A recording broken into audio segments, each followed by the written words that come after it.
শেষ রক্ষা হল না নরেন্দ্র মোদী ও ধর্মেন্দ্র প্রধানের। শিক্ষার্থীদের আন্দোলনে উত্তাল ভারত। এবার শিক্ষার্থীদের সমর্থনে রাজপথে থালাপতি বিজয়। সমগ্র জনতা পার্টির আন্দোলনে উত্তপ্ত হয়ে উঠেছে ভারতের রাজধানী নয়াদিল্লি। মাত্র কয়েক মাস আগে তরুণদের নেতৃত্বে গড়ে ওঠা এই আন্দোলন এবার সবচেয়ে বড় শক্তি প্রদর্শন করেছে সংসদ অভিমুখে লং মার্চ কর্মসূচির মাধ্যমে। তামিলনাড়ুর মুখ্যমন্ত্রী থালাপতি বিজয় এবং সমাজবাদী পার্টির অখিলেশ যাদব সহ বিরোধী জোটের প্রভাবশালী শীর্ষ নেতারা সরাসরি রাজপথে নেমেছেন ছাত্রদের সমর্থনে। বাংলাদেশে যা শুরু হয়েছিল জুলাইয়ে, ভারতেও সেই একই পতনের সংঘাতের সূচনা হয়ে গেছে। মোদী শাসনের পতন এখন শুধু কয়েকটা দিনের ব্যাপার। इस्तीफा हमें धर्मेंद्र प्रसाद का नहीं चाहिए, अब हमें इस्तीफा नरेंद्र मोदी का चाहिए, पीएम का चाहिए। तुम्हें इस्तीफा देना पड़ेगा नरेंद्र मोदी। ভারতবর্ষে দ্বিতীয় স্বাধীনতার যুদ্ধ শুরু হয়েছে, গণ অভ্যুত্থান করেই এই সরকারের জবাব দিতে হবে। দিল্লিতে যার শুরুয়াত আজকে হয়েছে তা বিভিন্ন শহরে ছড়িয়ে পড়ছে। তোমার রাষ্ট্রের কত জোর, জনগণ যদি একত্রিত হয় যত খুশি জোর দেখাও, ওই জোরের সামনে তোমার মাসনাদকে নামানো হবে। যন্তর মন্ত্রে যে গোটা আন্দোলন চলছে ওটা গোটা ভারতবর্ষে ছড়িয়ে পড়বে এবং বিজেপি আরএসএসকে রুখে কিভাবে দিতে হয় সাধারণ জনগণ, সাধারণ ছাত্রছাত্রীরা বুঝে নেবে। আসসালামু আলাইকুম দর্শক, নতুন একটা নিউজে সবাইকে স্বাগত। ভিডিওর শুরুতে অনেকগুলো ভিডিওর অংশ বিশেষ আপনারা ইতিমধ্যে দেখেছেন, আর হ্যাঁ, দেখেই বুঝতে পেরেছেন যে আজকের ভিডিওটি কতটুকু গুরুত্বপূর্ণ এবং আকর্ষণীয় হতে চলেছে। বাংলাদেশের রাজনৈতিক প্রেক্ষাপট এবং সকল বিষয় নিয়ে আজকের ভিডিওটি তৈরি করা। একটু ধৈর্য সহকারে, একটু মনোযোগ সহকারে আজকের ভিডিওটি দেখতে হবে এবং শুনতে হবে, তাহলেই অনেক অনেক কিছু আপনারা আজকের এই ভিডিওর মাধ্যমে জানতে পারবেন। কথা বলা আমরা সরাসরি মূল নিউজে চলে যাব। তার আগে বলবো, যারা এখন পর্যন্ত আমাদের এই নাসির বার্তা ইউটিউব চ্যানেলটি সাবস্ক্রাইব করেননি, প্রতিনিয়ত এই ধরনের আপডেট গরম গরম খবর পেতে আমাদের এই নাসির বার্তা ইউটিউব চ্যানেলটি সাবস্ক্রাইব করুন। যারা করেছেন ধন্যবাদ। চলুন একটা লাইক দিয়ে মূল নিউজে চলে যাই। বাংলাদেশের সেই বিপ্লবের উত্তাপ যেন এবার সীমান্ত পেরিয়ে সরাসরি কেঁপে তুলেছে দিল্লি রাজপথ। আজ ভারতের রাজনীতির ইতিহাসে এক চরম রুদ্ধশ্বাসন নজিরবিহীন দিন। এশিয়ার বৃহত্তম গণতন্ত্রের সুউচ্চ ভিত্তিপ্রস্তর যেন আজ এক অদৃশ্য রাজনৈতিক ভূমিকম্পে থরথর করে কাঁপছে। দিল্লির মসৃণ রাজপথ মুহূর্তের মধ্যে পরিণত হয়েছে রক্তক্ষয়ী এক রণক্ষেত্রে। ভেতরে তখন চলছিল ভারতীয় সংসদের অত্যন্ত গুরুত্বপূর্ণ বর্ষাকালীন অধিবেশন, যেখানে উপস্থিত ছিলেন স্বয়ং প্রধানমন্ত্রী নরেন্দ্র মোদী। কিন্তু ঠিক তখনই সংসদ ভবনের চারপাশ ঘিরে ফেলে প্রায় 10 থেকে 12,000 ক্ষুব্ধ শিক্ষার্থীর এক উত্তাল জনসমুদ্র। ভেতরের থমথমে পরিবেশ আর বাইরের গগন বিদারী স্লোগানে পরিস্থিতির এতটাই দ্রুত অবনতি ঘটে যে দাঙ্গারোধক বাহিনীর সঙ্গে শিক্ষার্থীদের তুমুল হাতাহাতিতে রাজপথ মুহূর্তেই নরকুণ্ডতে পরিণত হয়। চারদিকে নিরাপত্তা বেষ্টনী ভেঙে ছাড়খাড় হয়ে যাওয়ার উপক্রম হলে ইতিহাসকে স্তব্ধ করে দিয়ে কড়া প্রোটোকলের পেছনের গোপন সুড়ঙ্গ পথে তড়িঘড়ি করে সংসদ ভবন ত্যাগ করতে বাধ্য হন প্রধানমন্ত্রীর বুলেট প্রুফ কনভয়। দিল্লির বুকে এমন অভূতপূর্ব ও রোমহর্ষক দৃশ্য এর আগে কখনোই দেখেনি বিশ্ব। বিক্ষোভকারীদের বজ্রকণ্ঠের এক দফা দাবি, অনতিবিলম্বে শিক্ষামন্ত্রী ধর্মেন্দ্র প্রধানের ইস্তফা এবং প্রধানমন্ত্রী নরেন্দ্র মোদীর পদত্যাগ। ককরোচ জনতা পার্টি বা সিজেপির ডাকে শুরু হয় এই ঐতিহাসিক গণ আন্দোলনের মূল কারণ ভারতের কোটি কোটি তরুণ শিক্ষার্থীদের ভবিষ্যৎ ধূলিসাৎ করে দেওয়ার নিট পরীক্ষার প্রশ্নপত্র ফাঁস এবং সিবিএসই বোর্ডের রন্ধ্রে রন্ধ্রে জমে থাকা চরম দুর্নীতি। একটু গভীরভাবে চিন্তা করলে দেখা যায় ভারতের প্রত্যন্ত অঞ্চলের লাখ লাখ মধ্যবিত্ত ও নিম্নবিত্ত পরিবার তাদের শেষ সম্বলটুকু বিক্রি করে চড়া সুদের ঋণ নিয়ে সন্তানদের ডাক্তারি পড়ার স্বপ্ন দেখিয়েছিলেন। কিন্তু প্রশ্নপত্র ফাঁসের এই নজিরবিহীন কেলেঙ্কারি নিমিষেই সেই স্বপ্নগুলোকে রাস্তায় আছড়ে ভেঙে চুরমার করে দিয়েছে। গত এক মাস ধরে তুষের আগুনের মতো জ্বলতে থাকা এই তীব্র ক্ষোভ তাই আজ সংসদ ভবনের অভিযানের মধ্য দিয়ে এক ধ্বংসাত্মক দাবানলে রূপ নিয়েছে। সকালের ঝিরিঝিরি বৃষ্টি উপেক্ষা করে হাতে জাতীয় পতাকা, সংবিধান আর আম্বেদকরের ছবি নিয়ে হাজার হাজার তরুণ যখন স্লোগানে দিল্লির বুক চিরে এগোচ্ছিল, ঠিক তখনই তাদের উপর ঝাঁপিয়ে পড়ে দিল্লির পুলিশের অমানসিক বাহিনী। শুরু হয় নির্বিচার লাঠিচার্জ, ছেড়া হয় একের পর এক টিয়ারশেল এবং জলকামান। শত শত লড়াকু তরুণের তাজা রক্তে লাল হয়ে ওঠে দিল্লির রাজপথ। গ্রেফতার করা হয় শতাধিক অদম্য আন্দোলনকারীকে। কিন্তু বুলেটের ভয় উপেক্ষা করে টিয়ারশেলের ধোয়ার মাঝেও জেনজি ছাত্র সমাজ সব ব্যারিকেডের সামনে বুক চিতিয়ে অনড় দাঁড়িয়ে নিজেদের অধিকারের গান গেয়ে যাচ্ছে। পরিস্থিতি এতটাই ভয়াবহ যে রাজপথের গার্ড রেল যাতে ক্ষুব্ধ আন্দোলনকারীরা সরাতে না পারে সেজন্য সেনাবাহিনী ও পুলিশ স্পট ওয়েল্ডিং করে লোহার ব্যারিকেডের উচ্চতা আকাশচুম্বী করে দিয়েছে। দিল্লির এই অগ্নিগর্ভ পরিস্থিতি দেখে বিশ্ব রাজনৈতিক বিশ্লেষকরা আজ 2024 সালের বাংলাদেশের রক্তঝরা জুলাই বিপ্লবের স্পষ্ট ছায়াই দেখতে পাচ্ছেন। ভারতের মূলধারার রাজনৈতিক হিসাব নিকাশ এখন পুরোপুরি উল্টে গেছে। শুধু শিক্ষার্থীরাই নয়, সংঘাতের মাত্রা রাজপথে বাড়তেই ক্ষমতাসীন বিজেপির ভেতরের একাধিক অঙ্গ সংগঠন ও নিজ দলের সিদ্ধান্তের বিরুদ্ধে গিয়ে প্রকাশ্যে ছাত্রদের পাশে এসে দাঁড়িয়েছে। এতে আগুনে আরো ঘি ঢেলেছে বিরোধী রাজনৈতিক শিবির। কংগ্রেসের রাহুল গান্ধী, পশ্চিমবঙ্গের মমতা বন্দ্যোপাধ্যায়, তামিলনাড়ুর থালাপতি বিজয় এবং সমাজবাদী পার্টির অখিলেশ যাদবের মতো প্রভাবশালী শীর্ষ নেতারা সরাসরি রাজপথে নেমে ছাত্রদের প্রতি পূর্ণ সংহতি জানিয়েছেন। বিরোধী জোটের এই সম্মিলিত শক্তি মোদী সরকারের ভিত্তিকে আরো দুর্বল করে দিয়েছে। এই মুহূর্তে দিল্লির প্রাণকেন্দ্র সম্পূর্ণ অচল ও স্তব্ধ। মান্ডি হাউস, প্যাটেল চক, জনপথ ও যন্তর মন্তর থেকে শুরু করে ঐতিহাসিক পার্লামেন্ট স্ট্রিট পর্যন্ত প্রতিটি সড়ক এখন মানুষের মহাসমুদ্রে অবরুদ্ধ। বিক্ষোভের দাবানল থামাতে তড়িঘড়ি করে বন্ধ করে দেওয়া হয়েছে শহরের প্রধান প্রধান মেট্রো স্টেশন ও ইন্টারনেট পরিষেবা। পুরো এলাকা যেন এক অবরুদ্ধ দুর্গে পরিণত হয়েছে। পরিস্থিতি আরো বেশি উঠেছে লাদাখের প্রত্যক্ষ পরিবেশবিদ ও শিক্ষাবিদ সোনাম ওয়াংচুককে গ্রেফতারের ঘটনায়। যন্তর মন্তর অমরণ অনশনের অবস্থায় তাকে পুলিশ জোরপূর্বক চ্যাংদোলা করে তুলে হাসপাতালে নিয়ে যায়, কিন্তু নিবিড় পরিচর্যা কেন্দ্র থেকে তিনি অদম্য সাহসের সাথে লড়াই চালিয়ে যাওয়ার চূড়ান্ত বার্তা দিয়েছেন। সেই বীরত্বপূর্ণ আহ্বানে সাড়া দিয়ে সিজেপি প্রধান অভিজিৎ দীপক সহ বহু অনশনকারী ছাত্রনেতা আজ এই থ্রিলারধর্মী সংসদ অভিযানে ঝাঁপিয়ে পড়েন, যার পরপরই অভিজিৎ দীপককে গ্রেফতার করে পুলিশ। এতদিন ধরে যেসব শাসক শ্রেণীর সাধারণ শিক্ষার্থীদের আন্দোলনকে বিন্দুমাত্র পাত্তা দিতে চায়নি, অনেকটা শেখ হাসিনার মতো অহংকার দেখিয়েছিল, রাজপথে ক্ষুব্ধ শিক্ষার্থীর রণমূর্তি দেখে তাদের সেই অহংকার আজ রাতারাতি ধূলিসাৎ হয়ে গেছে। ক্ষমতা হাতছাড়া হওয়ার আশঙ্কায় বিকেলেই কেন্দ্রীয় স্বাস্থ্যমন্ত্রী এবং বিজেপির প্রভাবশালী শীর্ষ নেতারা জরুরি ভিত্তিতে ছাত্র নেতাদের কাছে সরাসরি আলোচনার আকুল প্রস্তাব পাঠাতে বাধ্য হয়েছে।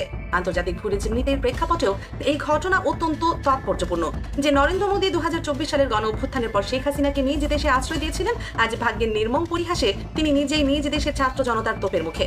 ভারতের মতো পরমাণবিক শক্তিধর এবং দক্ষিণ এশিয়ার সবচেয়ে বড় অর্থনীতির দেশে যদি এমন রাজনৈতিক অস্থিরতা চলতে থাকে, তবে পুরো অঞ্চলের ভূ রাজনৈতিক সমীকরণ এক ধাক্কায় বদলে যেতে পারে। বৃষ্টিতে ভিজে ভিজে বাবা সাহেব আম্বেদকরের ছবি ও উড্ডিন জাতীয় পতাকা হাতে আজ এশিয়ার বুকে এক নতুন ইতিহাস লিখছে ভারতের তরুণ সমাজ।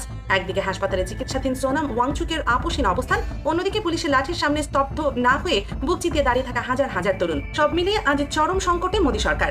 2024 সালে বাংলাদেশের ছাত্র জনতার গণ অভ্যুত্থানের মুখে শেখ হাসিনা তাও ভারতে পালাতে পেরেছিলেন, কিন্তু আজ ভারতে যদি মোদী শাসকের পতন ঘটে, তবে নরেন্দ্র মোদী কোথায় পালাবেন? সেই উত্তর এখন খুঁজছে বিশ্ববাসী। প্রিয় দর্শক, এশিয়ার রাজনৈতিক প্রেক্ষাপটে জেন জি প্রজন্মের এই নজিরবিহীন আন্দোলন এবং দিল্লির এই অগ্নিগর্ভ পরিস্থিতিকে আপনি কিভাবে দেখছেন? আপনার অত্যন্ত সুচিন্তিত ও মূল্যবান মতামতটি অবশ্যই আমাদের মন্তব্যের ঘরে লিখে দিন। বন্ধুরা, ঘটনার শুরুটা কিন্তু একদিনে হয়নি। সাম্প্রতিক সময়ে ভারতের বিভিন্ন প্রতিযোগিতামূলক পরীক্ষা এবং সরকারি নিয়োগ প্রক্রিয়ায় প্রশ্ন ফাঁস আর প্রশাসনিক অব্যবস্থাপনার নানান চাঞ্চল্যকর তথ্য সামনে আসতে শুরু করেছে। বছরের পর বছর কঠোর পরিশ্রম করা লক্ষ লক্ষ তরুণের কাছে এটা শুধু একটা পরীক্ষা ছিল না, ছিল তাদের ভবিষ্যৎ গড়ার একমাত্র স্বপ্ন। যখন একের পর এক অনিয়মের অভিযোগ উঠতে শুরু করলো, তখন সাধারণ শিক্ষার্থীদের মনে ভেতরের জমাট বাঁধা ক্ষোভের আগ্নেয়গিরি এক মুহূর্তেই ফেটে পড়ল। ককরোচ জনতা পার্টি বা সিজিপির মতো তরুণদের বিভিন্ন স্বাধীন প্ল্যাটফর্ম এবং ছাত্র সংগঠনগুলো একসাথে রাস্তায় নেমে আসলো। তাদের দাবি খুবই পরিষ্কার: শিক্ষামন্ত্রীকে পদত্যাগ করতে হবে, পুরো প্রশাসনিক গলদ দূর করতে হবে এবং ক্ষতিগ্রস্ত শিক্ষার্থীদের উপযুক্ত বিচার দিতে হবে। কিন্তু জল কতদূর গড়ালে একটা আন্দোলন সরাসরি সরকারের শীর্ষ নেতৃত্বের দিকে আঙুল তোলে বলতে পারেন? দিল্লির রাস্তায় পুলিশের টিয়ার শেল গ্যাস আর লাঠিচার্জ সেই উত্তেজনার আগুনে আরও একবার ঘি ঠেলে দিয়েছে। আর ঠিক তখনই ইন্টারনেটের চর্চা শুরু হলো, তবে কি ক্ষমতার মসনদের জন্য জুলাই মাসটাই এক অদৃশ্য আতঙ্কের নাম? বিষয়টা এত সহজ না। আসেন একদম জল ছাপের মতো পরিষ্কার করে বুঝি। প্রথমত, ভারতের এই আন্দোলনের কেন্দ্রবিন্দুতে কিন্তু রয়েছে তরুণ সমাজের চরম হতাশা। পড়াশোনা শেষ করে একটা ভালো চাকরি পাওয়া বা স্বচ্ছ প্রক্রিয়ায় মেধার মূল্যায়ন পাওয়াটা যে কোনো দেশের যুব সমাজের মৌলিক অধিকার। যখনই সেই প্রক্রিয়ায় দুর্নীতির ছায়া পড়ে, তখনই তরুণদের হারানোর কিছু আর থাকে না। কিন্তু এখানে একটা বড় প্রশ্ন উঠে আসে বন্ধুরা। অনেকেই বলতেছেন যে বাংলাদেশের 2024 জুলাই যেভাবে শেখ হাসিনা সরকারের পতন ঘটেছিল, ভারতেও কি ঠিক মোদী সরকারের একই পরিস্থিতির মুখোমুখি হবে? বাস্তবতা কিন্তু একটু ভিন্ন এবং গভীরভাবে বোঝার মতো। বাংলাদেশকে যদি আমরা দেখি, যেখানে আন্দোলনের ভিত্তি তৈরি হয়েছিল বছরের পর বছর জমে থাকা রাজনৈতিক ক্ষোভ, ভোটাধিকার না থাকা এবং এক ধরনের একমুখী শাসনের উপর ভিত্তি করে, সেখানে ছাত্র আন্দোলন দ্রুতই এক দফা দাবিতে রূপ নেয় এবং পুরো শাসন ব্যবস্থার ভিত্তি নড়িয়ে দেয়। অন্যদিকে ভারতের প্রশাসনিক এবং রাজনৈতিক কাঠামো বেশ কিন্তু ভিন্ন। ভারতের শাসন ব্যবস্থা একটি বহুদলীয় সংসদীয় গণতন্ত্রের উপরে কিন্তু দাঁড়িয়ে আছে, যেখানে শক্তিশালী বিরোধী দল রয়েছে এবং রাজ্যগুলো নিজস্ব শাসন ক্ষমতাও কিন্তু রয়েছে নিজস্ব। ভারতের এই মুহূর্তে আন্দোলনটা মূলত শিক্ষা ব্যবস্থার দুর্নীতি এবং আমলাতান্ত্রিক ব্যর্থতার বিরুদ্ধে একটি জোরালো প্রতিবাদ। যদিও কিছু রাজনৈতিক গোষ্ঠী এবং সোশ্যাল মিডিয়া পোস্টে মোদী সরকারের পদত্যাগের কিন্তু জোর দাবি উঠছে, কিন্তু আন্দোলনের মূল চালিকা শক্তি এখনো পরীক্ষার্থীদের অধিকার এবং বিচার পাওয়ার দাবির ভিতরেই সীমাবদ্ধ বন্ধুরা। তার মানে কি সরকার একদম নিরাপদ? মোটেও না। কোনো গণতান্ত্রিক দেশে তরুণদের এমন দীর্ঘমেয়াদী রাজপথ দখল শাসকদের জন্য ভালো সংকেত নয় বন্ধুরা। ইতিহাস বলে, যখন তরুণ সমাজ একজোট হয়ে কোনো ব্যবস্থার বিরুদ্ধে দাঁড়ায়, তখন ক্ষমতার ভিত্তি নড়বড় হতে বাধ্য। এখন আসি সেই রহস্যময় প্রশ্নের জায়গায়, জুলাই মাসেই কেন সব ওলটপালট হয়? সত্যি বলতে ইতিহাস পর্যালোচনা করলে দেখা যায় যে বিশ্বের বড় বড় বিপ্লব বা ক্ষমতার পরিবর্তনের পিছনে নির্দিষ্ট কিছু সময়ের মনস্তাত্ত্বিক প্রভাব থাকে। গ্রীষ্মকালের শেষ বা বর্ষার এই সময়টায় সাধারণ মানুষের জমাট বাঁধা ক্ষোভ প্রায় রাজপথে বিস্ফোরিত হতে দেখা গেছে বিভিন্ন সময়।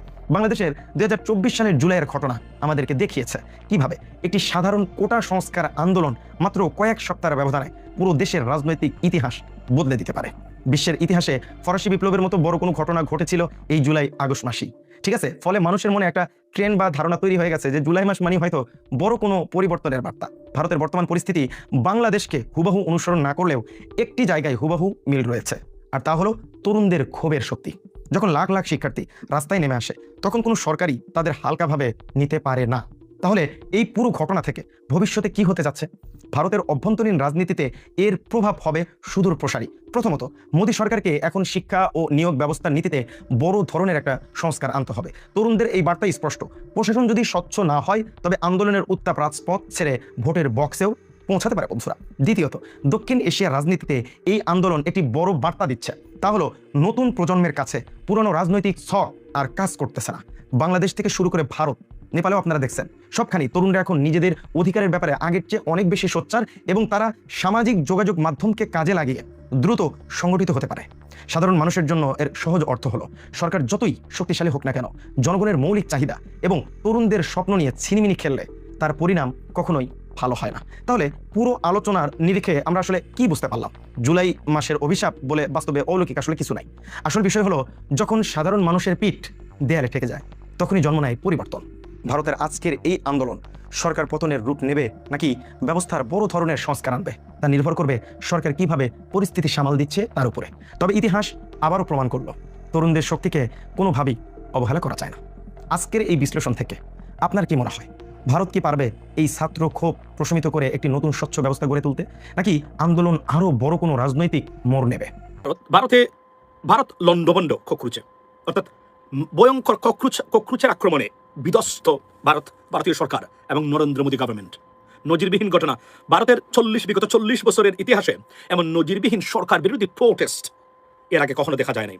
পরিস্থিতিটা এতটাই জটিল ছিল যে নরেন্দ্র মোদী প্রধানমন্ত্রী, হিন্দুত্ববাদী সরকারের একমাত্র প্রধানমন্ত্রী, ফান্ডামেন্টালিস্ট গভর্নমেন্টের প্রধানমন্ত্রী এবং the Butcher of right Narendra Modi একটা পর্যায়ে তাকে তুলে নিতে বাধ্য হয়েছে ওনার সিকিউরিটি দায়িত্বে নিয়োজিত সিকিউরিটি দায়িত্বে যারা ছিলেন তারা, অর্থাৎ উনি এখানে সেফ মনে করেন নাই, পার্লামেন্ট আক্রমণ হতে পারে ভেবে উনি পালিয়ে গেছে। যা নজির, অর্থাৎ বলতে গেলে নরেন্দ্র মোদী গভর্নমেন্টের যে তাদের যে গর্ব এই যে আপনার দাম্ভিকতা চূর্ণ বিচূর্ণ করে দিয়েছে ককরোচ। এই ছোট্ট ককরোচ কতটা ভয়ঙ্কর হতে পারে সেটা তারা দেখিয়েছে গতকালকে। এর আগ থেকে অবভিয়াসলি শুরু করেছিল তাদের মুভমেন্টগুলো ককরোচের, আমি talking about cockroach Janata party, the movement online page যেটা গড়ে উঠেছিল, দে আর রাইট নাও ফিজিক্যাল, বলতে গেলে ডেকে নিয়ে আসছেন। এবং এখানে একটা জিনিস বলে রাখি আপনাদেরকে, ককরোচ জনতা পার্টির প্রধান যিনি মার্কিন যুক্তরাষ্ট্রে ছিলেন, এখানে কমন সেন্সের ব্যাপার, you don't need any evidence or facts to be honest with you that এ করেছে সেই করেছে। উনি এই চরম উগ্রবাদী RSS সমর্থিত সরকারের দেশে বদ্ধলোক পা রেখেছে। ইমাজিন তার শক্তি বা ক্ষমতাটা কোন জায়গায় নিহিত আছে বা lies. So that's very something very important or very interesting thing to watch, ladies and gentleman. এবং ককরোচ জনতা পার্টি তারা অভিমুখে, অর্থাৎ পার্লামেন্ট অভিমুখে আজকের যেটা করেছে নজিরবিহীন ঘটনা। যখন তারা স্তব্ধ হয়ে গেছিল আমি মনে করেছিলাম হয়তো হিন্দুত্ববাদের দোহাই দিয়ে তাকে হয়তো বন্ধ করে দেওয়া হয়েছে, কিন্তু এখন আমি একটা কনক্লুশন আমি টানতেই পারি, সেটা হচ্ছে যে cockroach Janata party, they have a signal from somewhere. I don't want to disclose it right now, but it is almost imminent that they have some kind of support from the most powerful place or country or group of people or institution. Undoubtedly, I can tell you that that's a good sign for India and Modi government. এবং obviously আপনি জানেন, there are many reasons why. Let me tell you, আজকে আমি এটাও বলবো আপনাদেরকে লাইভে কেন আমি মনে করি। দেখুন, আপনারা যারা আমাকে নিয়মিত দেখেন, যখনই আমি আসি 3টা 4টা 5টা whenever I have time, আপনারা যারা নিয়মিত যারা আছেন, আমি জানি মোটামুটি অনেক জনের নামে আমি জানি, আপনারা যারা এখানে আছেন নিয়মিত, এখানে একটা জিনিস বলে রাখি যে আমি প্রেডিকশন করেছিলাম ইমরান খানের রাজনৈতিক ভবিষ্যৎ, এবং it's on record, not I am lying right now unnecessary. তার প্রথমটা দেখেছেন, আমি শেখ হাসিনার একমাত্র কনফিডেন্সের সাথে শেখ হাসিনার পতন হবে একমাত্র ব্যক্তি আমি সোশ্যাল মিডিয়াতে। আপনি যদি বাংলাদেশের কথা বাদ দেন, একমাত্র ব্যক্তি আমি। It has lots of evidence widely available right now. Second thing হলো, আমি আপনার ইরান যুদ্ধ নিয়ে প্রেডিকশন করেছি, আপনারা দেখেছেন। আরো অনেকগুলো বিষয় আছে রাইট। মার্কিন যুক্তরাষ্ট্রের অবস্থান নিয়ে আমি করেছিলাম। আমি নরেন্দ্র মোদীর আপনার ব্রিক্সের যোগদানের তার ভবিষ্যৎ কি হবে সেটা আমি করেছিলাম, এবং ইটস অন রেকর্ড। এবং আমি বললাম তো, এগুলো আমি অ্যাসেসমেন্ট করে বলেছিলাম। আমি বলেছিলাম নরেন্দ্র মোদীর আপনার ব্রিক্স নিয়ে, এবং এটা আমি নাম দিয়েছিলাম, it is an anti US alliance. Be careful about your movement because it has the repercussions and it has a repercussion right now. I can tell you that. We can see, right? এবং president ট্রাম্পের সাথে যে সম্পর্ক মার্কিন যুক্তরাষ্ট্রের সাথে সম্পর্কের চরম অধপতন হয়েছে মানে ভারতীয় সরকারের। আমি একটা জিনিস বলে রাখি আপনাদেরকে, there are many good news for Bangladesh. Why? আমি আসছি আমার এই পয়েন্টে। তবে এখানে বলে রাখি, if we are intellectual enough, এবং to be honest with you, like what is this called, বুদ্ধিমান যদি হই আমরা, right, or intelligent enough to protect our country, we can do that. If we make a mistake, there is a problem for us. এটা আমি বলে রাখি। Second thing হলো যে ব্রিক্সে যোগদান করেছিলেন পাঞ্জাবি পরে, আর মনে আছে পোস্টটা দিয়েছিলাম, তার পরিণতি ভারতকে অপেক্ষা করতে হবে। এবং তার দেখেন ভারতের দাম্ভিকতা, মিথ্যা শেখ হাসিনার মতো চূর্ণ বিচ্ছন্ন করে দিয়েছে ককরোচ জনতা পার্টি। এবং মোদী গভর্নমেন্ট যে সত্যিকার অর্থেই একটা বিরাল গভর্নমেন্ট, সেটা প্রমাণিত হয়েছে এই গতকালকের আজকের এই যে আপনার যে মুভমেন্ট ছিল, সেই মুভমেন্টে। এবং পরিস্থিতি আরো জটিল আকার ধারণ করবে। Why? Because I can confirm right now that, ladies and gentleman, that this guy has a connection with some powerful entity. আমি নাম বলতে চাচ্ছি না, তবে এটা আমি ধরে নিচ্ছি, বিকজ এর বাহিরে এর হিসাব আর হতেই পারে না, রাইট? সো সেকেন্ড থেকে এখন আমি আপনাকে বলি যে নরেন্দ্র মোদী গভর্নমেন্টের বিরুদ্ধে যে মুভমেন্ট সেটা কি কোনো কারণেই এক্সাজারেটিং? আপনি কি মনে করেন যে এইটা বিকজ সামওয়ান বলতেছে পয়সা দিয়ে? No, it has a demand. It is inevitable, ladies and gentleman, in India. Because ইন্ডিয়ার বর্তমান যে আইন শৃঙ্খলা পরিস্থিতি এবং বর্তমানে যে অর্থনৈতিক পরিস্থিতি কতটা ভয়াবহ আপনি কল্পনা করতে পারবেন না। তারা 75% ইনফরমেশন যেগুলো আছে স্ট্যাটিস্টিক্স, মানে এটা হোল্ড করে দেয় তারা। সত্যিকার অর্থে বর্তমান অর্থনৈতিক অবস্থা কতটা করুন, মানে যারা ভারতের ভিতর অবস্থান করে তারা জানে। আমি আমার বন্ধু, ইউনিভার্সিটির ফ্রেন্ড, তারা, আমি নাম বলতে চাচ্ছি না, এখন আমার সাথে ফ্রেন্ড, তারা বলেছে তারা যে তথ্যগুলো দিচ্ছে, এরা ব্যবসায়ী, রাইট? এরা ব্যবসা করে, তারা যে কোনো কারণে হোক না কেন, যে তথ্যগুলো দিচ্ছে একটা ভয়াবহ অবস্থা মানে বর্তমানে, এবং দিল্লিতে বসবাসকারী একদম খাঁটি মানুষ, খাঁটি ইন্ডিয়ান ব্যবসায়ী, এবং যে ভয়াবহ তথ্য দিয়েছে এটা নজিরবিহীন ঘটনা। আনএমপ্লয়মেন্ট সিরিয়াস টার্ন নিয়েছে, মানে ভয়ঙ্কর অবস্থার মধ্যে দিয়ে যাচ্ছে। এবং আমি 5 দিন আগে আমি আপনাকে বলেছিলাম মোদি টক ডাজন্ট your poor country। আচ্ছা, আমার কথা কি শোনা যাচ্ছে? আপনারা কি কমেন্ট কনফার্ম করবেন আমার কথা কি শোনা যাচ্ছে কিনা, আমাকে বলেন আপনারা। আচ্ছা, আমি আপনাকে বলি যে বলছে যে talk about your poor country. আপনার ওকে, থ্যাংক ইউ। আমি মনে করি যে উনি একজন মানে ভারতীয় ভাই। আমি আমাদের কান্ট্রি মানে অবস্থা আমি তুলে ধরতেছি আপনাদের। দর্শক, আশা করি পুরো ভিডিওটি দেখেছেন। এবার অবশ্যই আপনাদের মূল্যবান মতামত জানিয়ে দিন, পারলে ভিডিওটি শেয়ার করে সবাই দেখার সুযোগ করে দিন। আর আমাদের এই চ্যানেলে যদি আপনারা নতুন হন, প্রতিনিয়ত এই ধরনের আপডেট, গরম গরম খবর পেতে আমাদের এই চ্যানেলটি সাবস্ক্রাইব করুন। যারা ইতিমধ্যে সাবস্ক্রাইব করেছেন তাদের ধন্যবাদ জানিয়ে আজকের মতো এখানে বিদায় নিচ্ছি। দেখা হচ্ছে নতুন কোনো ভিডিওতে। সে পর্যন্ত সবাই ভালো থাকবেন, সুস্থ থাকবেন। আল্লাহ হাফেজ।